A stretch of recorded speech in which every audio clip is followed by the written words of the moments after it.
अनुराग Bhadauria counter then Kanchana ji आ रहा हूं मैम। नहीं हम वैसे तो है ही। Very good very good, I am very happy.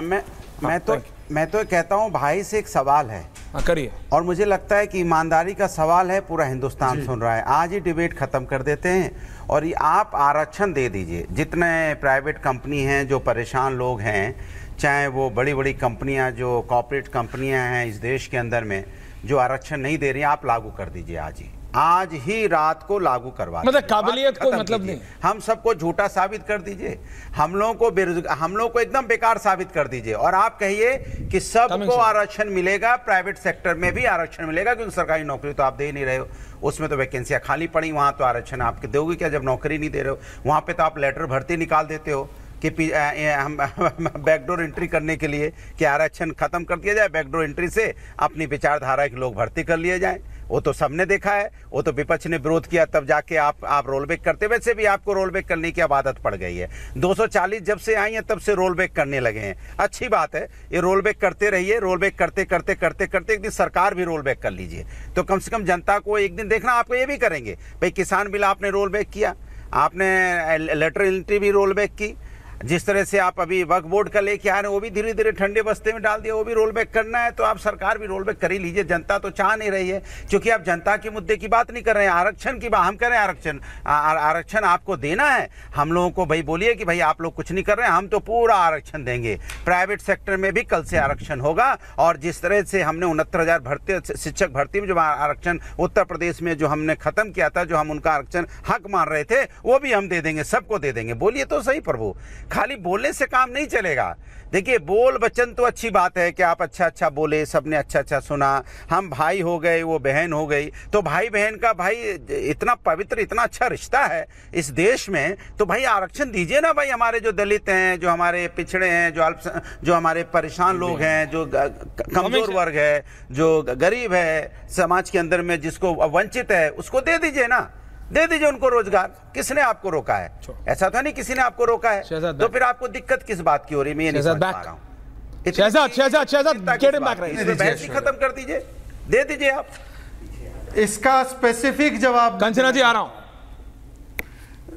क्योंकि मेरे भाई अनुराग जी ने आज ये बड़ी बात कह दी, तो मुझे कम से कम एक बात की खुशी है।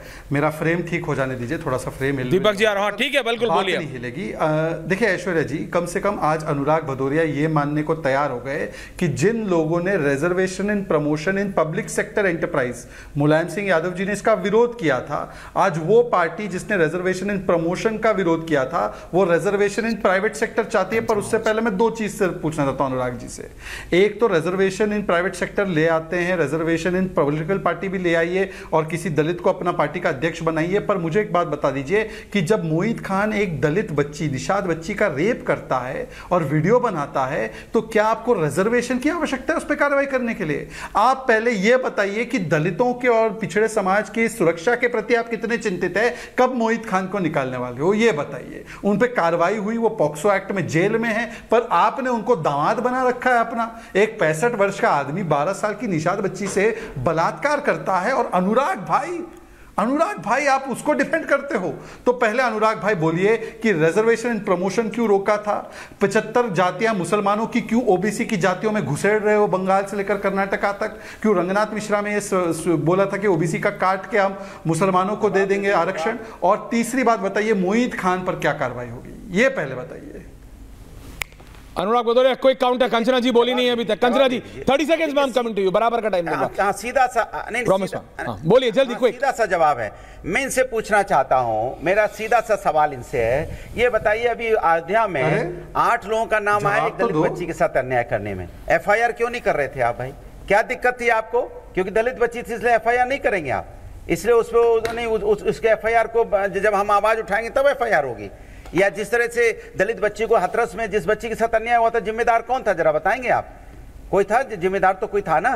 जिस तरह से अन्याय हुआ बीएचयू की घटना में, कौन है जिम्मेदार बताइए आप?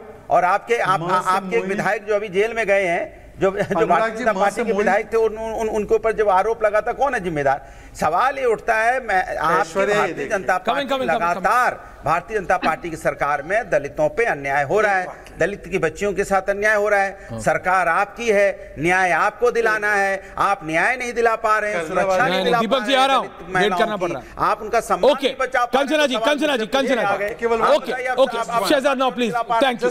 अनुराग जी प्लीज, नो प्लीज, जैसे आप देखिए ये दोनों भाइयों का, ये जो दोनों भाई मिलके मतलब ढोलक बजाने में लग जाते हैं, बाकी क्या चलेगा। प्लीज कंचना, नहीं बहन को भी मौका दीजिए। कंचना जी, अरे भाई बहन जी, कंचना जी एक तो नाराज हो गया, अब डिबेट बीच में छोड़ जाती है।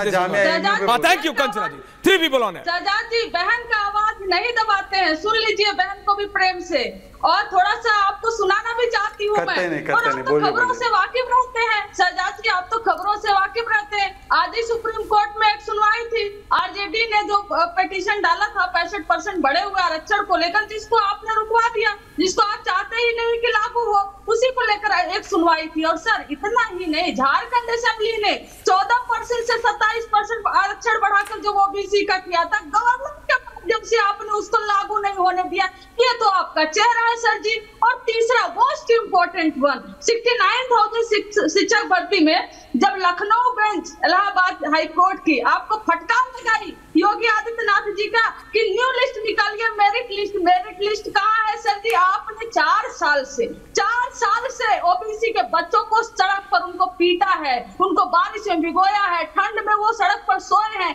ये तो आपने ओबीसी के बच्चों की हाल कर रखी है। और थोड़ा सा क्योंकि नेहरू इंदिरा की हिस्ट्री की बात हो रही तो मैं उसमें भी चली जाती हूँ। याद है आपको 1978 में, याद तो होगा नहीं तब आप नहीं थे, लेकिन हो सके पढ़े हो कि जब कर्पूरी ठाकुर जी 26% रिजर्वेशन मॉडल दिए थे बिहार में, जनसंघ ने सपोर्ट खींच लिया था और गंदी गाली दी थी। ये आरक्षण कहां से आई आगे मैं नहीं बोलूंगी, इतनी गंदी गाली जनसंघ ने दी थी। और इतना ही नहीं, आपको तो और क्रेडिट देना चाहिए कि जब वीपी सिंह जी ने आरक्षण दिया, दीपक जी आ रहा हूं, ओमकारेश्वर जी आ रहा हूं, 27%, तो बीजेपी ने सपोर्ट खींच लिया गवर्नमेंट से जो बाहर से सपोर्ट कर रही थी। सर जी इतने तो कारनामे हैं आपके। और मोस्ट इंपोर्टेंट और एक कि 2 आरक्षण, 2 मंडल कमीशन की 2 अनुशंसा लागू हुई है रिकमेंडेशन, एक 1990 में और एक यूपीए 2 में। सर जो बाकी आरक्षण की जो मंडल कमीशन की अनुशंसाएं है ना, आप क्यों नहीं लागू कर देते। और जामिया, और मैं एमयू पे तो जरूर बोलूंगी, और उसमें मैं एक और ऐड करना चाहूंगी, नेशनल जो ट्राइबल यूनिवर्सिटी अमरकंटक में बना है यूपीए 2 की सरकार में। सर 1-2 यूनिवर्सिटी आप भी बना देते, जामिया जैसे, जेएनयू जैसे, एमयू जैसे, अमरकंटक यूनिवर्सिटी जैसे, आपने तो कुछ बनाया नहीं है। तो कम से कम आप ही आरक्षण, हम तो मांग ही कर रहे हैं, दीपक दादा को भी लाइए, मांग कर रहे हैं। ओके कंचना जी, होना चाहिए, आपकी सरकार दे दीजिए। ओके, क्यों नहीं दिया 10 साल में? Shahzad counter and then Deepak ji and Omkareshwar ji. Okay Shahzad counter.